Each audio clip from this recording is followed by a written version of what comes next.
Guys, അപ്പോൾ ഇതാണ് നമ്മളിപ്പോൾ അൺബോക്സ് ചെയ്ത നമ്മുടെ ലൊജിടെക്കിൻ്റെ G29 ഡ്രൈവിംഗ് ഫോഴ്സ് ഫീഡ്ബാക്ക് വരുന്ന ഒരു കിടിലം റേസിംഗ് വീൽ. നമ്മുടെ ഗെയിമിങ്ങിൻ്റെ ഇത് എല്ലാം ഇമ്പ്രൂവ് ചെയ്യാൻ വേണ്ടിയിട്ട് നമ്മളിപ്പം ആഡ് ചെയ്ത ഒരു ഗാഡ്ജറ്റാണിത്. കിടിലമാണ് ഈ സാധനം. ഒരു പക്ക പ്രീമിയം ഫീലാണ്. ലൊജിടെക്കിൻ്റെ ആണ്, സോ പ്രീമിയം ആയിരിക്കും. ഇത് നമ്മുടെ ഷിഫ്റ്ററാണ്. നമുക്ക് 6 സ്പീഡ് വരുന്ന ഷിഫ്റ്ററാണ്. 1 2 3 4 5 6 1 2 3 4 5 6 അല്ല 6 പ്ലസ് റിവേഴ്സ് ചെയ്യണമെങ്കിൽ ഇതെന്താ വോക്സ് വാഗനിലൊക്കെ കാണുന്ന പോലെ ഇങ്ങനെ വന്നിട്ട് പ്രസ് ചെയ്യുക, താഴോട്ടാക്കുക, സിറ്റ്, അപ്പോൾ റിവേഴ്സ് ആവും. പിന്നെ ന്യൂട്രൽ. ഞാൻ മേളിൽ ഇരുന്ന പ്ലേ സ്റ്റേഷൻ എടുത്ത് താഴെ ആക്കി, കാരണം നമുക്കിവിടെ സ്പേസ് ഇല്ല. അതുകൊണ്ടാണ് നമ്മുടെ പെഡൽസ് ഇതാണ് നമ്മുടെ പെഡൽസ്. Clutch, break, accelerator. എന്താ പറയുക, ഇത് പിന്നെ നമ്മൾ ഓൾറെഡി അൺബോക്സ് ചെയ്തത് നമ്മുടെ ഓറസിൻ്റെ ലാപ്ടോപ്പും പിന്നെ ടോണറിൻ്റെ മൈക്കും കാര്യങ്ങളൊക്കെയാണ്. നമ്മളിപ്പോൾ വന്നിരിക്കുന്നത് നമ്മുടെ വീലിൻ്റെ കാര്യം പറയാനാണ്. അപ്പോൾ ഇതിൻ്റെ ഒരു അൺബോക്സിങ് വീഡിയോ ഉണ്ട്, അത് നിങ്ങൾ അങ്ങോട്ട് കാണുക. ഇപ്പം ഇനി അങ്ങോട്ട് ഇതിൻ്റെ അൺബോക്സിങ് ആയിരിക്കും. ബോക്സിൽ നിന്ന് അൺബോക്സ് ആയ നമ്മുടെ Logitech G29 force feedback racing wheel. അപ്പോൾ നിങ്ങൾ അൺബോക്സിങ് കണ്ടിട്ട് വാ ഗൈസ്. അപ്പോൾ ഇതാണ് നമുക്ക് ആമസോണിൽ നിന്ന് വന്നിട്ടുള്ള നമ്മുടെ പാക്കേജ്. നമുക്ക് പാക്കേജ് പയ്യെ ഓപ്പൺ ചെയ്യാം. ആദ്യം എന്താണ് കിട്ടുന്നതെന്ന് അറിഞ്ഞോടാ ഓപ്പൺ ചെയ്യുമ്പോൾ. നോക്കട്ടെ. അപ്പോൾ നമ്മൾ പയ്യെ ഇങ്ങനെ നമ്മുടെ ബോക്സൊക്കെ ഒന്ന് തുറക്കുമ്പോഴത്തേക്ക് ആ ഒരു ഫീലുണ്ട്. എന്താ പറയുക, ഓക്കെ. തുറക്കുമ്പോൾ തന്നെ നമുക്ക് ഷിഫ്റ്ററാണ് കേട്ടോ മുകളിലിരിക്കുന്നത്. ഇത് നമ്മുടെ ഷിഫ്റ്ററാണ്, ലൊജിടെക്കിൻ്റെ ഡ്രൈവിംഗ് ഫോർ ഷിഫ്റ്റർ. ഇതിനകത്താണ് നമ്മുടെ ആശാനുള്ളത്, നമ്മുടെ G29. അപ്പോൾ ഇതാണ് നമ്മുടെ G29, ലൊജിടെക്കിൻ്റെ G29. അപ്പോൾ തുറക്കുമ്പോഴത്തേക്ക് നമുക്ക് നോർമലി കിട്ടുന്ന പോലെ എന്തായിരുന്നാലും ബുക്ക്ലെറ്റ്സ് കിട്ടും. പിന്നെ നമ്മുടെ അതിൻ്റെ അക്സറീസായ ചാർജേഴ്സും കാര്യങ്ങളും, ചാർജറല്ല കണക്റ്റിംഗ് കേബിളൊക്കെ കിട്ടും. ഇതാണ് കണക്റ്റിംഗ് കേബിൾ. പിന്നെ ഇത് പ്ലേ സീറ്റ് എന്ന് പറഞ്ഞൊരു ബ്രാൻഡിൻ്റെ കോക്പിറ്റും കാര്യങ്ങളൊക്കെയാണ്. അതൊക്കെ വേണമെങ്കിൽ നമുക്ക് മേടിക്കാം, കുറച്ച് എമൗണ്ടൊക്കെ ആവും കാര്യങ്ങളൊക്കെ. ഇതാണ് നമ്മുടെ പെഡൽസ്. ഇതാണ് ഞാൻ പറഞ്ഞ ആക്സിലേറ്റർ, ബ്രേക്ക്, പിന്നെ ക്ലച്ച്. ബ്രേക്ക് കുറച്ച് സ്റ്റിഫാണ്. ഇതാണ് നമ്മുടെ ചെറുക്കൻ, നമ്മുടെ വീല്. എന്നാ ബ്യൂട്ടിയാണ് ഗൈസ്, പൊള്ളിയാണ് കേട്ടോ സാധനം. പാഡൽ ഷിഫ്റ്റർ ഉണ്ട് കേട്ടോ ബാക്കിൽ. അപ്പോൾ നമുക്ക് എക്സ്ട്രാ ഷിഫ്റ്റർ ഇല്ലെങ്കിൽ നമുക്ക് റേസ് കളിക്കുമ്പോഴത്തേക്ക് നമുക്ക് പാഡൽ ഷിഫ്റ്റർ വെച്ച് ചെയ്യാം. അല്ലാത്തപ്പോൾ നമ്മുടെ ഈ ഷിഫ്റ്റർ ഇത് നമുക്ക് പക്കാ റിയലിസം തരും.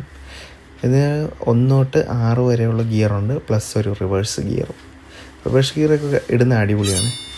അതിനകത്ത് നമുക്ക് നമ്മുടെ വോക്സ് വാഗൻ്റെ വണ്ടിക്കകത്തൊക്കെ ചെയ്യുന്ന പോലെയാണ് റിവേഴ്സ് ഗിയർ വരുന്നത്. മറ്റേ ഇങ്ങനെ ഏറ്റവും അറ്റത്ത് കൊണ്ടുവന്നിട്ട് ഒരു പ്രസ് കൊടുത്തിട്ട് ബാക്കിലോട്ട് അടിക്കുമ്പോൾ ഇത് റിവേഴ്സാകും. പിന്നെ നമുക്ക് നമ്മുടെ സെറ്റപ്പ് തുടങ്ങുമ്പോഴത്തേക്കും നമ്മുടെ കേബിൾ അറേഞ്ച്മെൻറ്റ്സും കാര്യങ്ങളും ചെയ്യണം ആദ്യം. അതിന് ശേഷം വേണം സെറ്റ് ചെയ്യാൻ.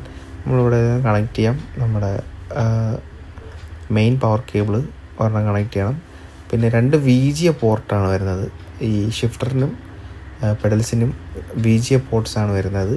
അത് നമ്മുടെ മെയിൻ മോട്ടർ ഹബിലേക്ക് കണക്ട് ചെയ്തിട്ട് നമ്മൾ കേബിള് മാനേജ് ചെയ്യുക. കേബിള് മാനേജ് ചെയ്യാനുള്ള ട്രേ നമ്മുടെ മോട്ടർ ഹബിൻ്റെ അടിയിൽ തന്നെ ഉണ്ട്, ഒരു സ്പേസ് ഉണ്ട്. അവിടെ തന്നെ നമ്മൾ അറേഞ്ച് ചെയ്ത് വെക്കണം.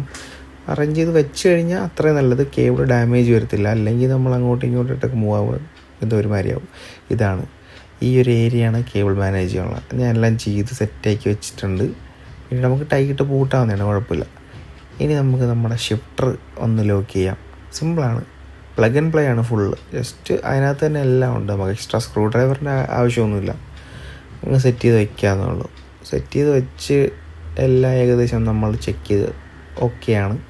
അപ്പോൾ പ്ലേ സ്റ്റേഷൻ ഇപ്പം മേളിലാണ് ഇരിക്കുന്നത്, നമ്മൾ മാറ്റും. അതിൻ്റെ ഒരു വ്യൂ ഇങ്ങനെയാണ് കേട്ടോ. ഒരു സ്മൂത്ത് ഗിയർ ഷിഫ്റ്റിംഗ് ആണ് നടക്കുന്നത്, അല്ലാതെ ഭയങ്കര പാടൊന്നുമില്ല. എല്ലാം നല്ല സ്മൂത്തായിട്ട് നടക്കുന്നുണ്ട്. എൻഡ് ഓഫ് ദ ഡേ നമുക്ക് ടോട്ടൽ പ്ലഗ് ആൻഡ് പ്ലേ വരുമ്പോഴത്തേക്ക് USB കണക്ഷനാണ്. സെറ്റ് ചെയ്തതിന് ശേഷം ഇങ്ങനെയാണ് ഇരിക്കുന്നത്. അതായത് ഇതിപ്പം കാലിബ്രേറ്റ് ആവുന്നതാണേ. നമ്മൾ ഇത് ബേസിൽ കണക്ട് ചെയ്തിട്ട് ഓണാക്കുമ്പോഴത്തേക്ക് കാലിബ്രേറ്റ് ആവും.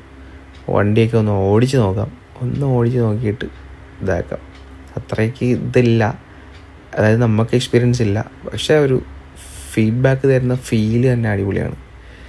അപ്പോൾ നമുക്ക് നമ്മുടെ രീതിയിലൊക്കെ നമുക്ക് ക്യാമറയൊക്കെ സെറ്റാക്കാവുന്നേ ഉള്ളൂ. ഞാനിപ്പോൾ തൽക്കാലത്തേക്ക് ക്യാമറയൊക്കെ സെറ്റ് ചെയ്ത് വെച്ച് ഇങ്ങനെയാണ്. എനിക്ക് നന്നായി ഇഷ്ടപ്പെട്ടു. ഫസ്റ്റ് ഇംപ്രഷൻ തന്നെ അടിപൊളിയായിരുന്നു. ലുക്കൊക്കെ വേറെ ലെവലാണ്.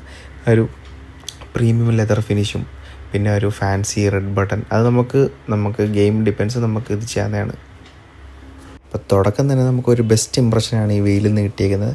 ഇതിനകത്ത് പ്ലേ സ്റ്റേഷൻ്റെ ലോഗോ കൊടുത്തിരിക്കാൻ കാരണം ഇതൊരു പ്ലേ സ്റ്റേഷൻ സ്പെസിഫൈഡ് ആയിട്ടുള്ള ഒരു റേസിംഗ് വീലാണ്. ലൈക്ക് പ്ലേ സ്റ്റേഷൻ പി സിയിലും കണക്ട് ചെയ്യാം, പ്ലേ സ്റ്റേഷനിലും കണക്ട് ചെയ്യാം.